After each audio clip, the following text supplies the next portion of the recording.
The Atlantic waters off Venezuela have become a front line of a new and muscular US campaign, one framed in Washington as an unconventional fight against drug trafficking and read by others as a dangerous escalation that risks drawing the United States into a direct confrontation with an authoritarian government. In recent weeks, a series of US strikes on vessels the Pentagon describes as narcotics transports has been followed by the deployment of an aircraft carrier strike group to the region, steps that have sharpened tensions and sharpened questions about intent, legality and consequence.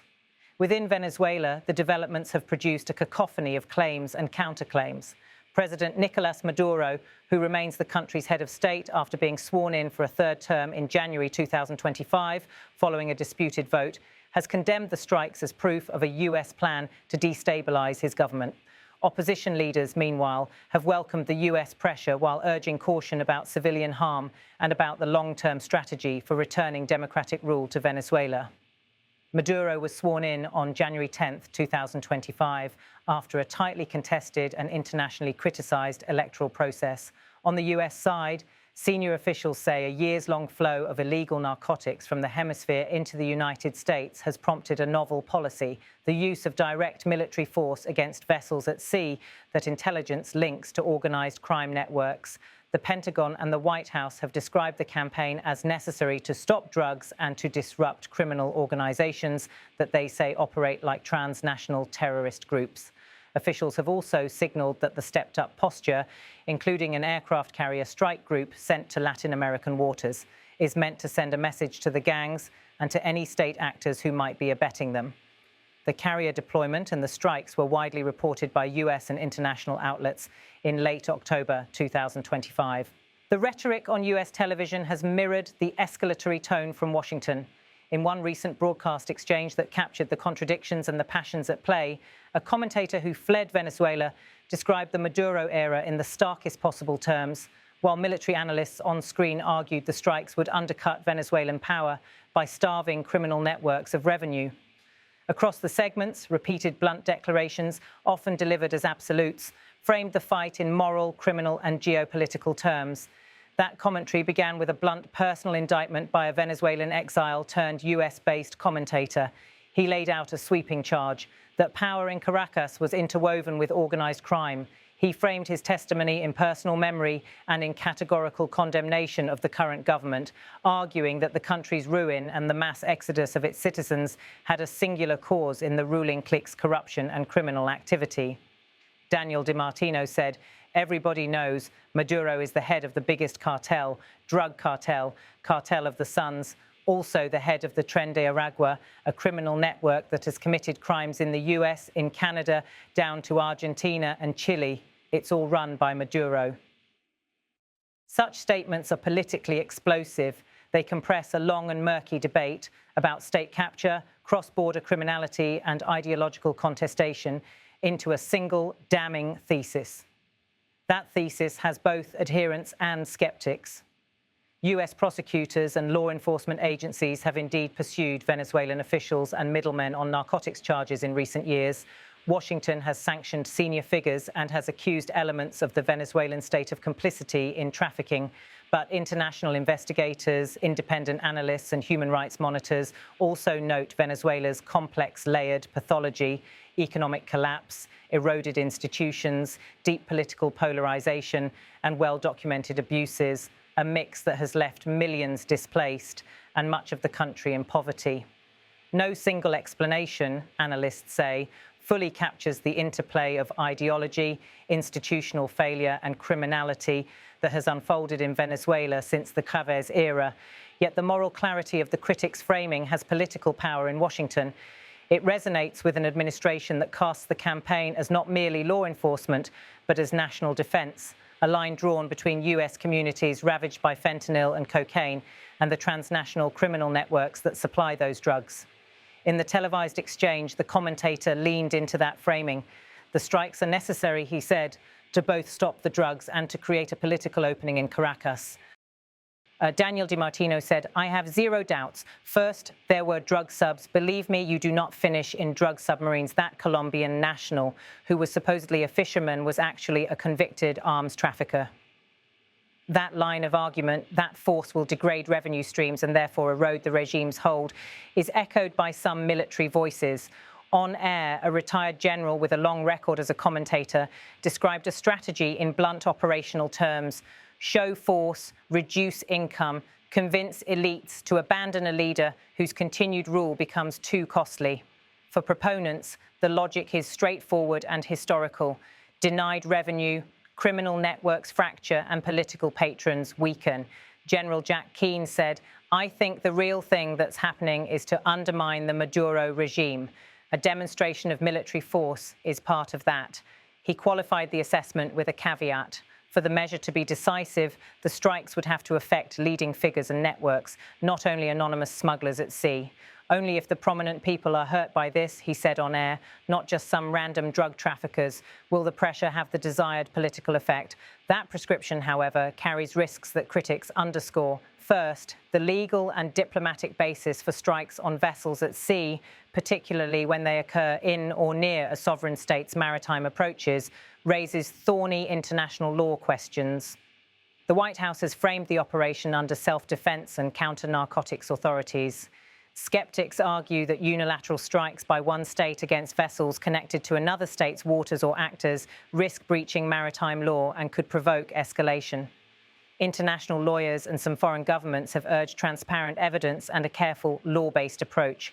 Independent reporting shows that legal experts remain split over whether the operations, as executed, meet established thresholds for lawful use of force. Second, there is the human cost. Reports from multiple incidents indicate deaths and survivors, and these outcomes prompt urgent questions about targeting accuracy, collateral damage, and the prospects for civilians aboard interdicted vessels.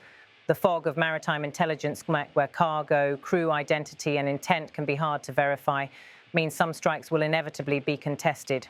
The longer the campaign continues, the more likely such incidents become a diplomatic flashpoint. Third, escalation may trigger wider geopolitical consequences. Maduro's government and its allies in the region have denounced the strikes as an attack on Venezuelan sovereignty and as part of a US plan to engineer regime change. That rhetoric hardens domestic support for Maduro among his remaining base and can push Caracas into deeper cooperation with external patrons who oppose Washington. Moscow and Tehran, eager to counter US influence in Latin America, could exploit any widening crisis to deepen their regional ties. Into that febrile mix came the announcement that an opposition figure had won global recognition, the 2025 Nobel Peace Prize. Maria Corina Machado, a long-standing and polarizing opponent of Maduro, received the prize in October 2025 for her leadership of the opposition movement and her insistence on a peaceful transition to democracy. In the short term, Machado's international honor strengthens the diplomatic position of those who call for intensified pressure on the Maduro government to restore democratic space. For Maduro's supporters, the award is portrayed as foreign meddling and a further provocation. On television, the juxtaposition could not have been clearer. While a Venezuelan exile pleaded for decisive action and linked the regime to criminal networks, an opposition leader received a Nobel that cast her as a global symbol of non-violent resistance. The two narratives, one of punitive force, the other of normative recognition, reflect the divergent routes being pursued to the same ostensible end, change in Caracas. But the practical realities of steering Venezuela from authoritarian rule to democratic institutions are knotty. Years of economic collapse, repression, the erosion of independent media, and the jailing or exile of political opponents have hollowed the institutions that would sustain a peaceful transition. Even if pressure reduces criminal revenues, the question remains whether the result will be orderly political change or a power vacuum that invites further instability. International mediators, human rights groups, and civil society leaders warn that external pressure must be paired with a clear, rights-respecting plan for governance, rebuilding institutions, and protecting vulnerable populations. The US argument, that strikes are part law enforcement, part defense, also contends with domestic politics. In Washington, the campaign against the cartels enjoys broad rhetorical support among those who emphasize the drug death toll at home. But it has provoked dissent across legal, diplomatic, and military circles about the limits of executive action and about the use of force without clearer multilateral backing or transparent evidence. Congressional and legal commentators have debated whether the actions fit within existing authorizations for the use of force and whether they set a precedent for future unilateral interventions. Back in the region, neighboring countries are watching with alarm. Colombia, which has its own fraught history with insurgent and criminal groups, has been both a partner in anti-trafficking efforts and a wary onlooker to unilateral military operations that could destabilize maritime routes and migrant flows. Latin American governments now face the delicate choice between supporting tougher measures to choke off illicit profits and guarding against moves that could inflame nationalist sentiment or precipitate refugee surges. The humanitarian dimension is already stark. Venezuela's economic collapse and mass migration have produced one of the hemisphere's biggest displacement crises in recent years. Any increase in conflict or instability risks deeper humanitarian fallout, a point underscored by aid organizations and regional UN officials. Despite the stakes, some analysts and policymakers insist the policy is necessary.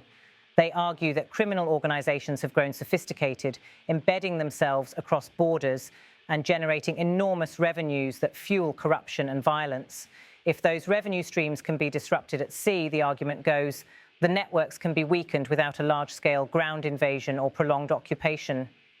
This line of reasoning imagines a narrow, surgical set of actions that denies criminals sanctuary and degrades their operational capacity. Yet the boundary between surgical and escalatory is perilously thin. Public messaging by US officials invoking narco-terrorists and emphasizing dramatic kinetic operations has already altered perceptions in Caracas and across the hemisphere.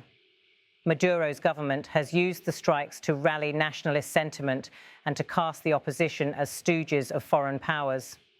For Venezuelan citizens, the violence is often indistinguishable from the pattern of repression and lawlessness they have long endured. In the background of these headlines is a deeper political question.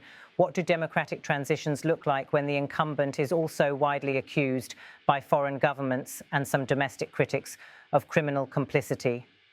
The answer will determine whether Venezuela's crisis resolves through negotiated political settlement, unilateral external pressure, internal rupture, or some messy combination of the three. For now, the immediate elements are clear.